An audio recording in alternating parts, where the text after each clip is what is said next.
Welcome back, all you beautiful people out there. We just so appreciate you tuning in to another episode of A Five Lemons Laughing. Today, there's four of us sending out love to Melissa as she is wherever she is. I don't even know where she is. Living her life. Palm Springs. Yeah. Palm Springs. Yeah. Oh, good. She's doing something fun. Hey. Yes. So today, we're going to talk about something interesting. We're going to talk about holding grudges. And why does holding a grudge feel powerful? When in reality, they're really just keeping us in prison. The longer that we hold on to resentment, the heavier that it becomes. It blocks peace and joy. It even blocks our healing. So today, we're talking about uncovering the hidden cost of holding on, and we're going to explore how to finally set them free. So hold on, people. Just ask yourself, are you ready to set down that heavy weight of a grudge? Let's get into it, people. Let's get into it. So does anyone have an example that they want to share? I do. Okay, good. If anyone out there is following us through the Course in Miracles, we are just getting through the sections on grievances. Oh my goodness. They have been coming up by the boatloads for me. Things that I didn't even remember. One specifically, so a cousin of mine, so this goes way back, and I must say I had to be maybe 10 or 11. And my cousin is 2 years younger than me. And so a really, really close cousin. Her mom and my mom were really close friends and cousins too, of course. And so we spent a lot of time together.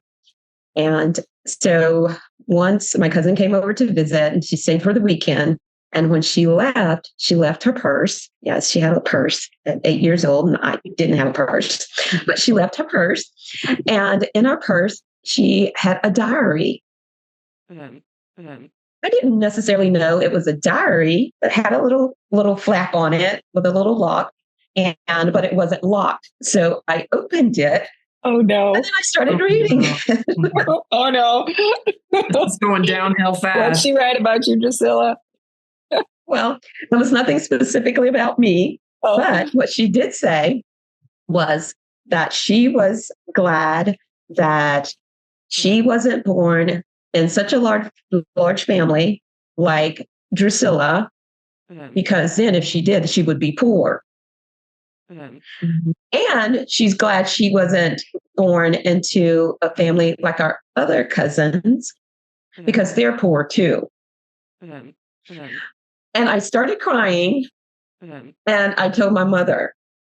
So then my mother carried the grudge. Oh, no. Did you not get together with those relatives anymore? No, we stayed friends with them.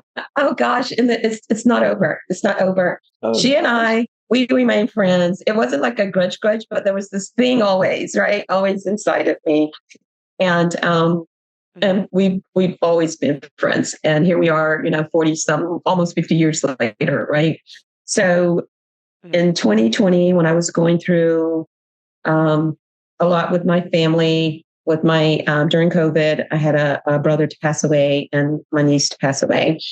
And then she had called me to send her condolences because she lives in another part of the country.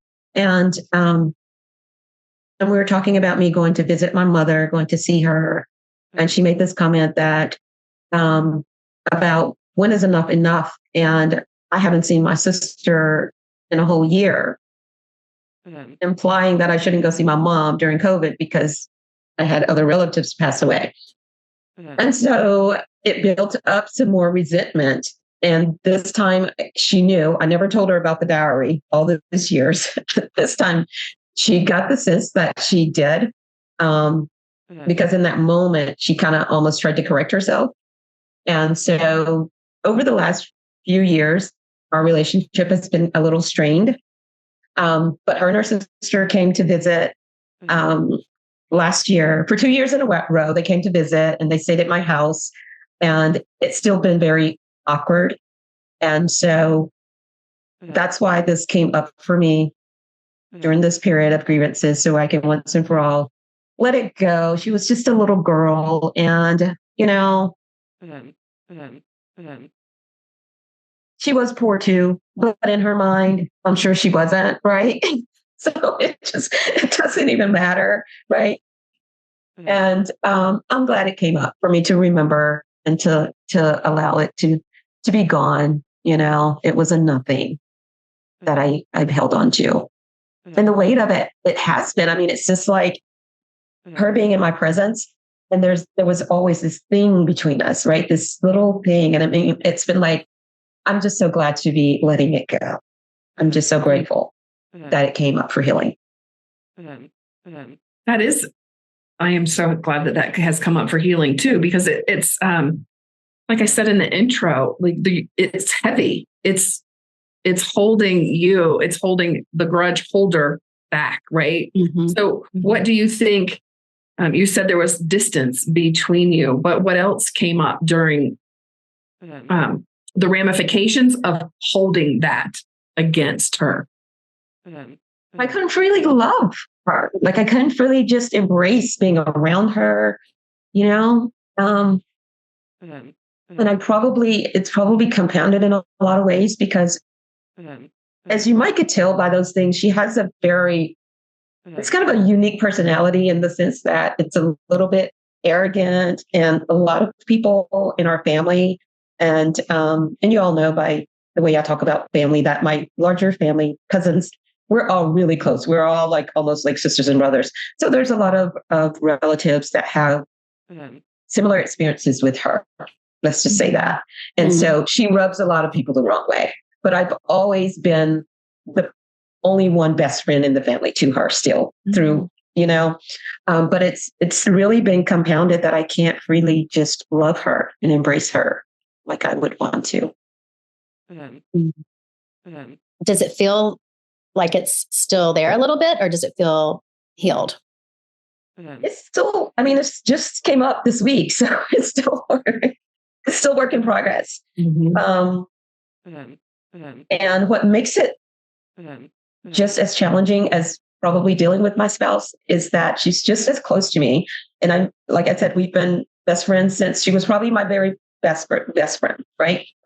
And we are still in communication very regularly right now because our family, she's on a subcommittee. She leads a subcommittee for our family unit, and I'm on the board. So we communicate very regularly. So I really, really want to heal this, and I am willing to give it up to the Holy Spirit to have it and heal it from way back from where it started. Let me ask you this about it. Do you think like the healing process, like, do you think you have to have a conversation with her to heal it? Or is this only internal work? Like, what does this healing process look like for you? I think it could be either. I think I could have that conversation with her, and I think it would be okay.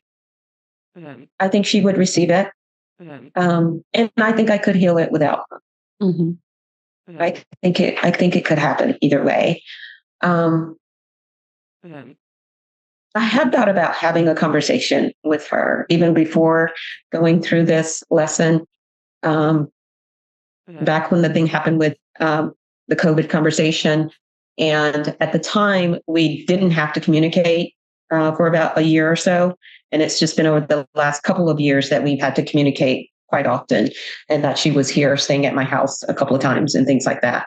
And so I thought about having the conversation, and just because maybe she does feel something, and we can clear it up for both of us. So that is an advantage of having a conversation versus doing the work for myself and healing it.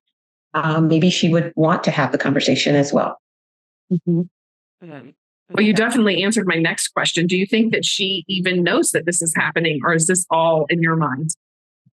I think she definitely knows that we are not as close as we could be. I have a question. What do you think has been the hidden benefit of holding the grudge for this many years?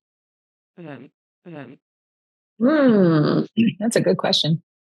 Yeah. And I know there's something feeling, probably feeling the animosity, the grudge is the power that I'm holding, you know, Now, what do you mean by that? The power you're holding? over her, to choose to withhold love from her. You know? Yeah, put you in a position of feeling like you have more power in the Better relationship than. dynamic. Yeah. Yeah. And the only reason I asked, this is my projection based on my experience with different people over the years that I've held grudges with. So if this doesn't land, just kick it away. But what prompted me to ask that question is I heard you mention that she rubs other people in the relationship the wrong way. Maybe there's a little bit of satisfaction in knowing that you're right and you're not the only one that sees her that way. That's kind of how I tend to be when there's somebody that I have a grudge with. Oh, yes. Yeah. Yeah. There is that. And it comes up quite often. And there's the whole question of, I know the answer, but for the audience out there who's probably thinking the same thing, well, if other people are saying it and you're not initiating it, it's not your fault. Well, I'm seeking it. I'm putting the energy out there. You know, we look to be confirmed in our insanity. Well, and you know, I'm just going to chime in here, and I've done a lot of 12-step work, and step 4 is doing a searching and fearless moral inventory of ourselves. And it's the way I did the 4th step was looking at all the people that I held resentments towards, and I did it the AA way, where you put the person, what they did to you, and then the next column is like, what's my part in it? And so everything, everything that I have a resentment, because I honest to God, I thought it was them. They were the ones that were causing all the problems. But when I really, really dig a little deeper, I had a part in every one of my resentments. Not some of them, just a little teeny tiny part, but the rest of them, some of them I was more to blame on what happened than others. And so I'm just curious, Drusilla, I think you might have already answered this, but if you were to really take a look at your part in this grudge, is it that you were, getting some sort of adrenaline hit to have that power over her? Or was there something else that, was underlying the resentment? Well, it's so hard to be 10 or 11 years old again. I was really hurt. I mean, I was really hurt. But you felt judged. You felt less than. She made you feel less than. I feel, yeah. Like, oh my God. I can't say that there would have been something ulterior as a young child. Well, sometimes. Go ahead. No, go ahead. I was going to say, sometimes it could be just that I held this grudge for 40 years. That's your part. And never saying, when you were 8 and I was 10, when I read your diary. Have you ever told her you read her diary? No. No. Well, that's your part. You read her diary when it was her diary. It is my part. Yes. So there we go. We just got to it. Yeah. The plot begins. You're right. It's never as clear as you think when you start really getting into like, why am I holding this grudge? Yeah. I said it in the intro and you said it again, power, right? Like I can think of a couple of times when I've been holding grudges and it really was power, right? It was a power over. It was a power over. It was taking back some control of something that I couldn't control, right? So it was a coping mechanism. Yeah. Yeah. I think that's a big part of holding a grudge is like looking at the power dynamics in it. Yeah. Yeah. Well, and, to your point about it happening at such a young, impressionable age, like it only makes sense in some ways that it has lasted throughout adulthood because, those kind of traumatizing events really get inside of us. And if it's not worked out or dealt with, then it can just kind of become a part of the identity. You know, a grudge that I've held, I think I'm pretty much over it, but I grew up on a farm 5 miles from town, and I held a grudge towards all the kids that lived in town because they just got to play and have fun. They didn't have to do any work on the farm. They didn't have to do anything. I held that grudge for a long, long, long time because it wasn't fair, man. I wanted to be in town with them, having fun, playing, going to the swimming pool, not in the hayfield, you know, stacking hay for the cows or whatever. So yeah, it's kind of an interesting, and it was little too, very young. I started that grudge very young, Drusilla. It's also why I probably moved off the farm as quickly as I could after I graduated from high school, because I didn't want to be there. Yeah. Yeah. Yeah. Yeah. And so my part in that is thinking that I should have been someplace other than where I was, thinking that the farm wasn't good enough for me, thinking that I had it so bad that I had to do work, you know? Yeah. It's really sticky. And like you said, Morgan, the plot does thicken because think about through the years, you know, I will have to say she did always look up to me, always admired me as her older cousin, you know, and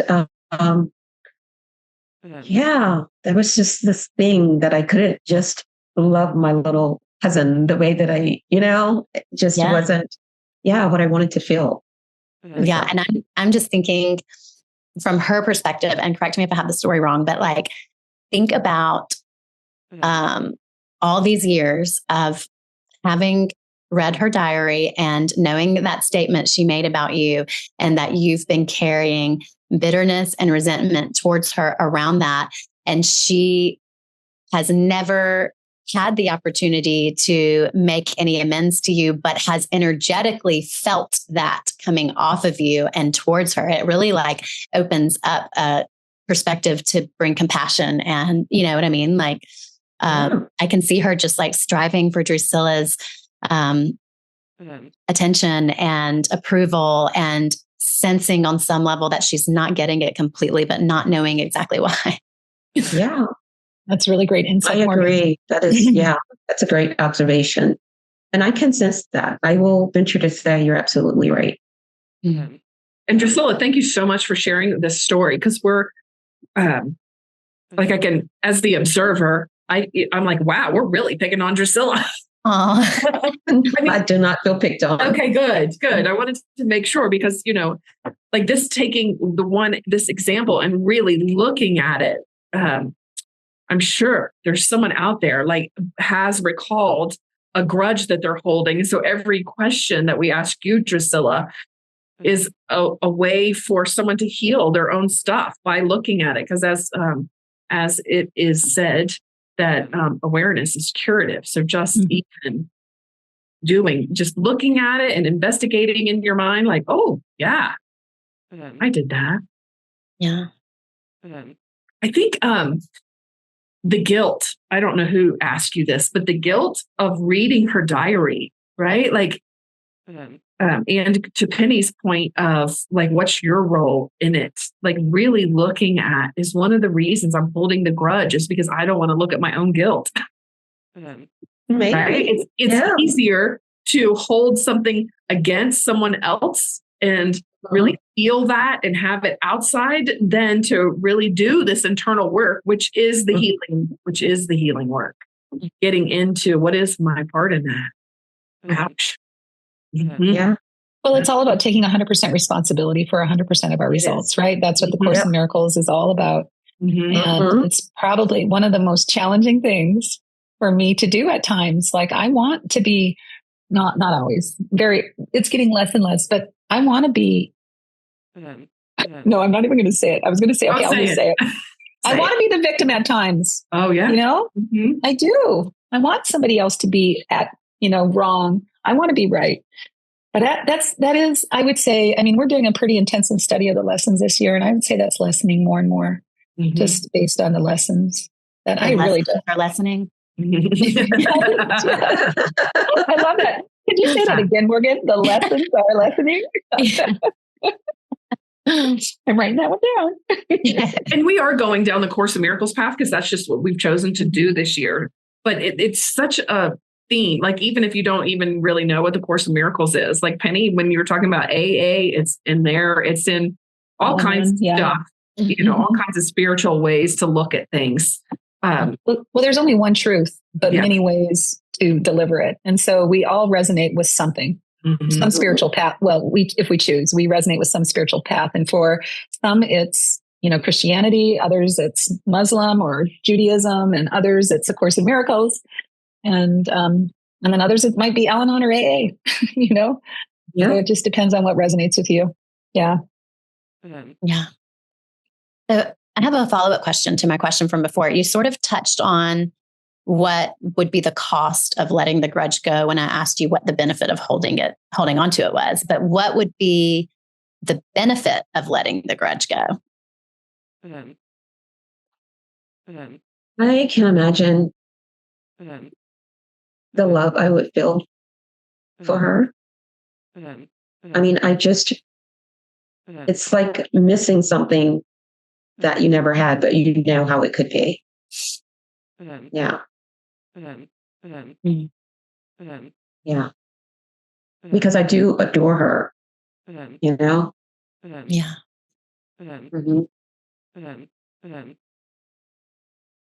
So, follow-up question, what's your, where are you at with it at this point? Like, what's your level of willingness to have the miracle and let it go? To let miracles replace all grievances? Well, I am willing. I am still open to which method to use, whether I should have the conversation with her. I think some things that are going on with the family dynamic might warrant the conversation, because there's so many things then that we can address. I'm leaning towards that being the next step. You going to tell her you read her diary? I mean, I imagine that could be a really profoundly healing conversation. If someone came to me and said, "Hey, I read your diary when we were 10 and I read something in there that really hurt my feelings. And this is what it was. And it's been bothering me for all of these years." I would be like, "Oh my God, I am so sorry that you read that and that it upset you that much." You know what I mean? It could go so many different ways, it could go a million different ways, of course, but I just am picturing the Hallmark movie version of where they hug and they bring up another grudge on another episode that I've been holding. It wasn't about grudges, but it was about something else, probably about my mom. So I did address something with my mom I had been holding. And I think that you all know that how I feel about my mom right now is I hold no grievances. And when I'm in her presence, I melt. So let's just make that clear. But how I got there was, of course, we have different grievances growing up and through the years or whatever. And I felt like I was over all of the grievances that one might have in their teens and their 20s and all of that.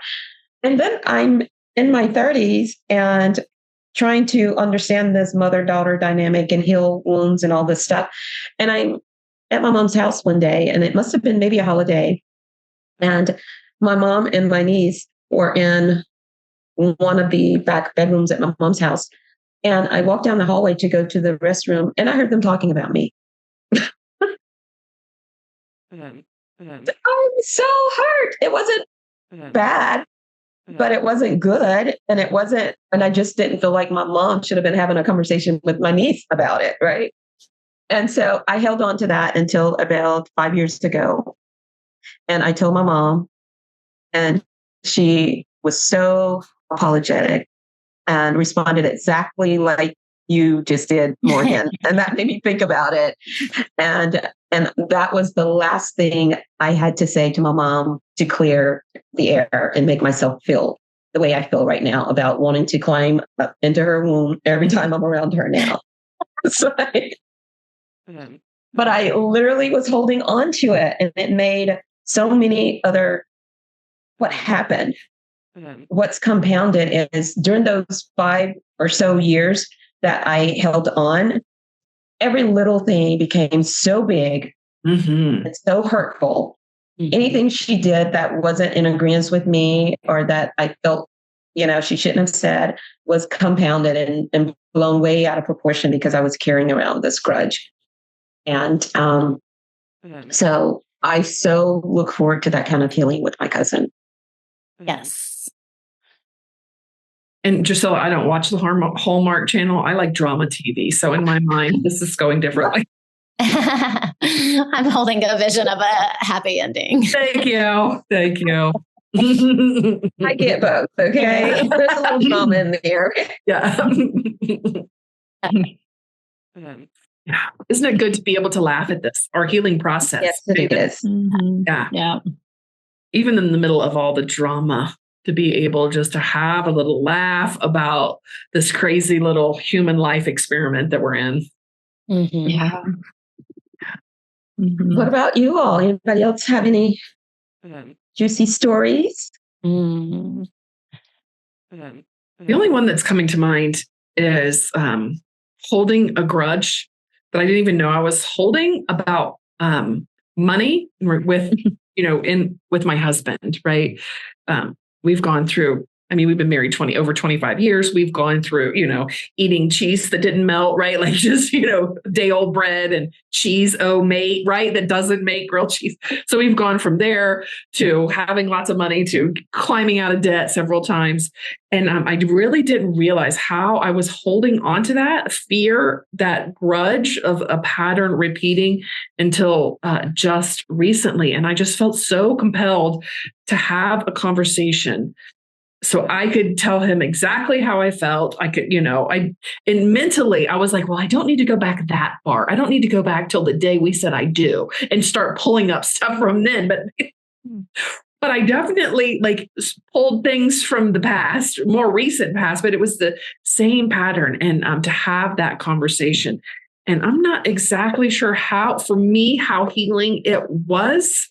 It did lead me to, it's still undetermined how healing it was for him when that was, I didn't want to make him I was trying to make him wrong and me right. I was trying to have that power. And Penny, it did bring me to what's my part in it? So I'm glad that you brought that opportunity up because my part in it is I'm a grown ass woman, right? Where was my voice in all of this? So, in the guilt. And then there was guilt for me not actually saying, no, I don't want that. No, I don't think that's the right time. We shouldn't buy that or whatever, having adult conversations. So, in my grudge, it is the guilt, my personal guilt of responsibility. Where was I in this? Right when we first got married, the money situation, I wasn't bringing, anything to the table something that we had to fix as a team, as a couple, right? But after that, there was definitely things that I got us, we're a partnership, right? I took us down dug some deep holes for finances because I didn't use my voice. So I think that's where it landed. And then the conversation that I forced upon my husband was more of a blamey type of thing, making him wrong, as opposed to me coming into it with a 50-50 responsibility in it. But I don't think I really could have come to that without having that messy conversation. I needed to have that conversation. I wish it would have been different. It would have come out different. But at the end of it, I'm glad that it's out for my own personal healing. Yeah. Well, if you had it to do over again, how would you do it?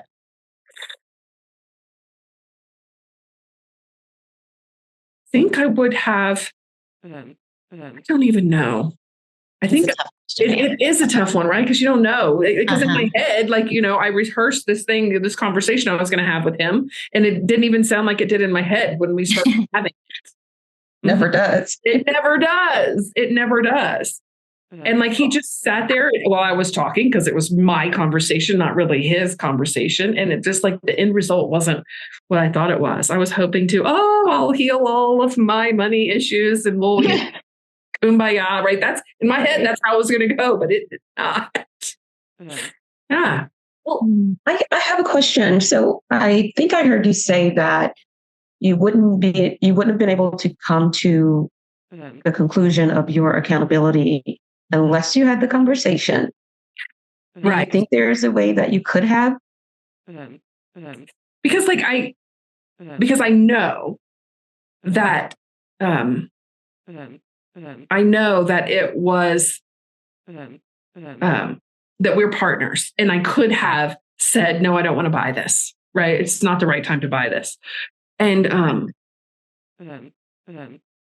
like, I knew it, but like, I didn't know how to say it. Like, I just didn't know how to have that adult conversation. I'm 50 something. You would think I would know how to have adult conversation by now. How old do you think you were when you were in that conversation? I don't know. I felt that's a good question, right? Because I felt really young because the words weren't coming, right?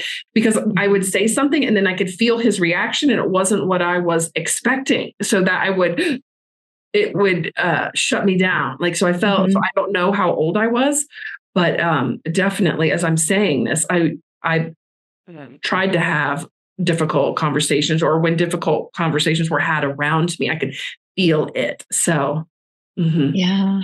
Take a look at that. Yeah. Take a look at that because, and one of the other things that I'm learning in some of the coaches training that I'm doing is that when we have the conversations from these younger hurt, wounded selves, because it sounds like money issues were probably started early in your life, right? Super early, like super duper. I think I was born into it. So you could have been having that, you're that wounded little girl who's afraid now that, oh my God, there's some money issues that are coming up. I better talk to somebody about this. Okay. So I guess it's Mike. And then you were talking from that wounded self versus your grown ass adult woman that you are. Yeah. So that is one thing that when things don't go well, it's usually because we're in that center. We're in that wounded self. And if we can, stop ourselves, interrupt and say, hold it, maybe this isn't the time to be doing this. Maybe I need to just pause and do a little bit more growing up of myself, figuring out what I'm missing. Like if there's a communication skill that I need to work on before I have these tough conversations, because it wasn't, my parents didn't show me how to do this. Nobody's really shown me how to do this when I was a kid, when I was at that age. And so I need to now build that skill and that capacity and then have the conversation. Yeah. Sometimes I think though, if I would wait till I had all the skills and all the courage, like sometimes let's just be messy, right? Like sometimes it just needs to be messy. Well, you have said that you like drama. I did just say I like drama TV. So clearly I like things a little messy. Yeah.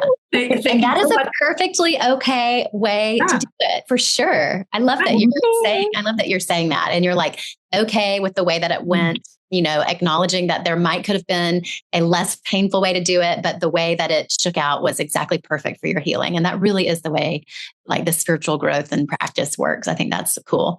Yeah. Well, and taking a look at what worked and what didn't work, and then creating a new plan and going again is always, that's what life is. Like we said earlier, it's an experiment. We're out there, we get this hypothesis. Oh, I need to have a conversation about money. And then these are the things I'm going to cover. And then I go try it. It didn't really go so well. Okay, so come back now. What did I do well? And what can I improve on for the next time? And then go again. Yeah, we get endless opportunities to practice with our partners. We do, over and over. With everybody, actually. With everybody. Yeah. I think that's what, like having that messy conversation and then going back and having to clean that up, right? Yeah, it humbles us, right? Yeah, I didn't handle it all the way well. I didn't.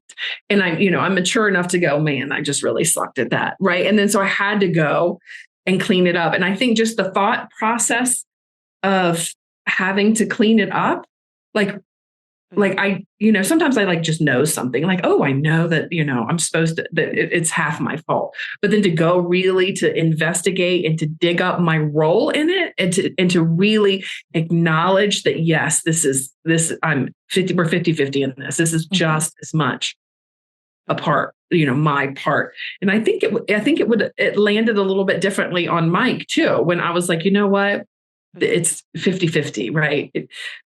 So anyway, that's just my messy little life grudge story that I carried for a long time. But I really felt, because I was practicing releasing it as a grievance, like, okay, I'm working, this story is healed now. I would want to come up and repeat it. Like after I had that conversation with Mike, okay, that didn't go well, but this grudge is healed. This grudge is healed. And it took a while to get it so I could go back and clean it up from that type of space. Yeah. Yeah. You were growing yourself up. I was growing up. Yay. Yeah.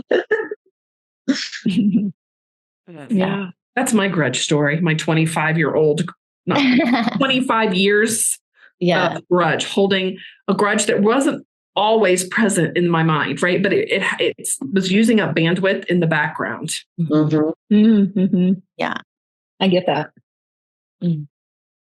Yeah. Morgan, you got anything you want to share? Well, I'm trying to, I can share a quick story about some grudges and like the benefits of clearing them up in my life. So one of them, there's a friend that I sort of had a falling out with a few years ago, and I chatted with you all about it numerous times because it was very stressful and upsetting for me because I was in this person's wedding. We were very close friends and we were couple friends. So like her husband and my husband, like the four of us would hang out. So it was a big loss.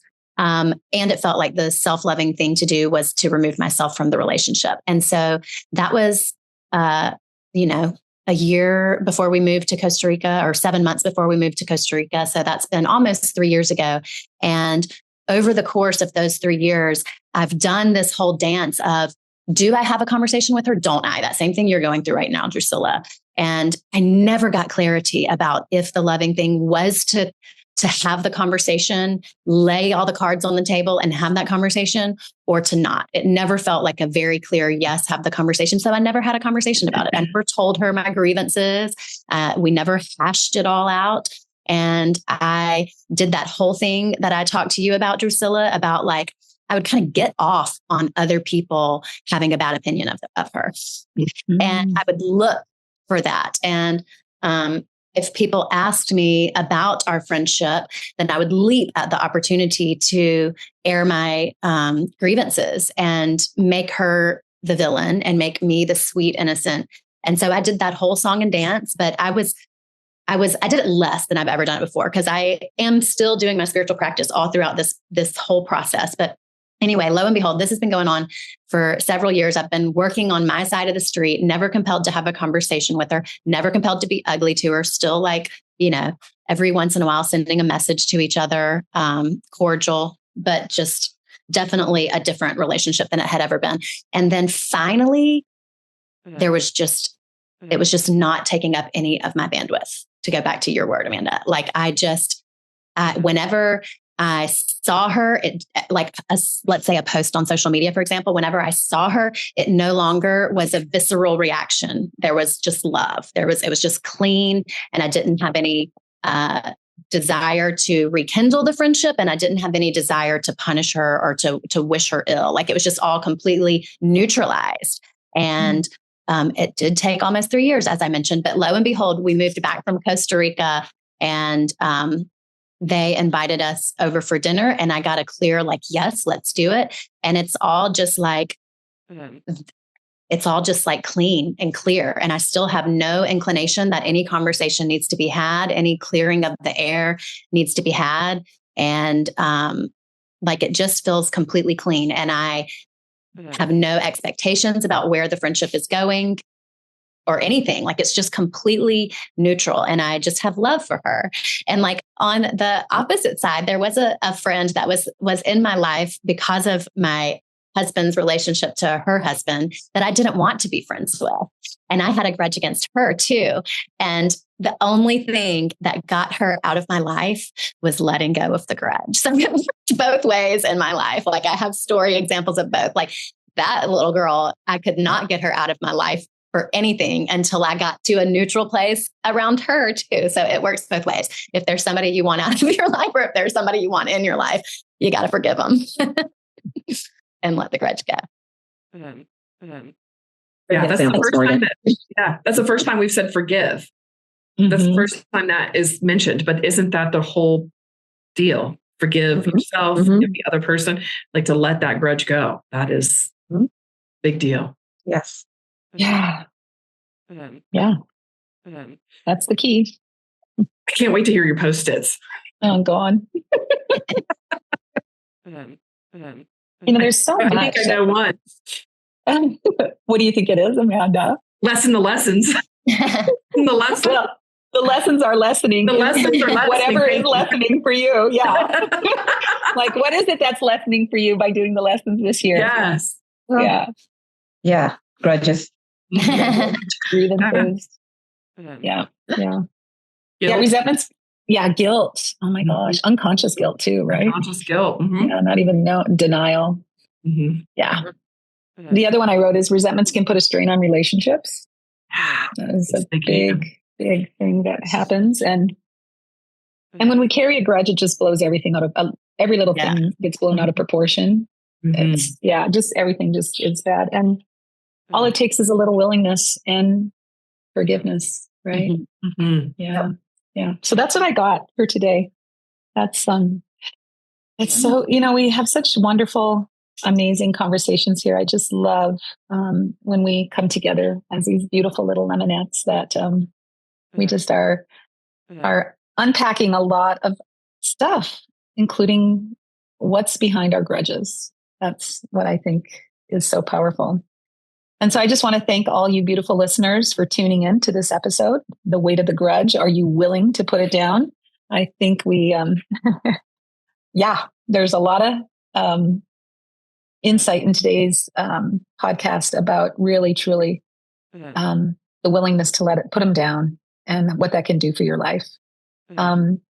So you know how to reach us. You're listening to us, so you know how to find us. But we are on all podcast platforms, and we'd love it if you could spread the love of what you enjoy from our podcast to your people that are, that you influence. And you can share this podcast, or you can subscribe if you haven't already. It really just helps us to reach more amazing people that are just like you. And right now in our squeeze, we have an exciting feature on our website, 5lemonslaughing.com, 5 spelled out. And you can go take a look at the full moon meditation, as well as some journaling activities that'll be coming for the new moon. And it's just a self-love and intention setting journey that's there that was recorded. And that is about it. We love hearing from you. Please send us your comments. That's what we got for you today. So we appreciate you. Keep laughing. And most importantly, let love guide you through every day. Have a great week. Bye. Bye-bye.